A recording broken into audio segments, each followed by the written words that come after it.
How do you build a team that runs without you? Oh, that's good. That's a good question. Give them the confidence that they can make their own decisions. And if they make their own decisions and there's a mistake happening, catch them when they're falling off their limb. I think that's very important. Like to tell them, like, hey, just make the decision and let's see what happens. Based on if I don't know the answer, they give me a couple options. Like, I don't really know the answer here, but I go with your recommendation. I trust you. You're the subject expert. Let's go for it. If it's a mistake, we all lose together. I think if you don't compartmentalize by like, oh, you are this department, you own this, and if it's going sideways, it's your fault. Yes, they take ownership. Yes, they own the KPIs. Yes, they own like the process, correct. But we all lose it together as a company. And if you get that to people and they know, like, you empower them, I think that's maybe the key word here. You empower them to be successful. I think that will go a long way because they know if I'm not there, what would Matthias do? What would he say right now? And usually it's like, yeah, make the decision. Or after a while, they will understand like where my head is going with certain decisions. They already know what to do. Like what I'm getting then is, we had this issue over here. That's what we did. I think you're cool with this, right?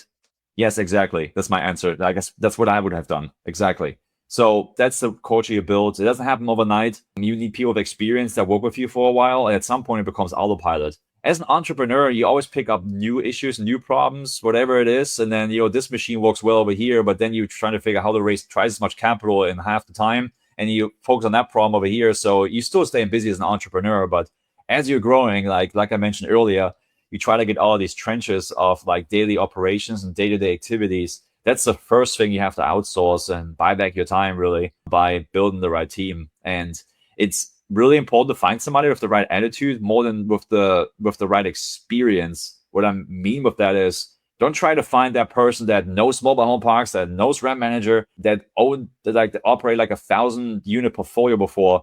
Find somebody that has experience with the industry. That's good. That's a good start. And somebody that has the right attitude to learn and has a really good work ethic and is truthful and has integrity how they work.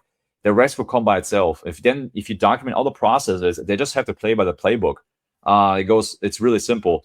Of course, we have guidelines of what we need on the experience level, but it doesn't have to be like the perfect candidate based on experience. Because I've seen it so many times. We hired somebody like as an executive assistant, and he now is our property management lead for the offshore team because he just took it upon himself to fix stuff over here and take care of this. He's arguably in some things better than me and rent manager because he figured out all the stuff. And he's still our EA, our executive assistant, but he does it on the side now as he is like our property management lead for the VA team, so to speak. And he just takes ownership, of it. And he wasn't really intended to be like that person, but that role developed over time because we empowered him with like the trust and confidence we gave to him, and he had the right mindset to actually build these processes with us and make recommendations and say, hey, Matthias, I think this is not working well. Can we do this? I'm like, that sounds like a great idea. Let's do it, man. And then from there, we all grow together, and then we become unstoppable. That's the part I love about this of the business we're building,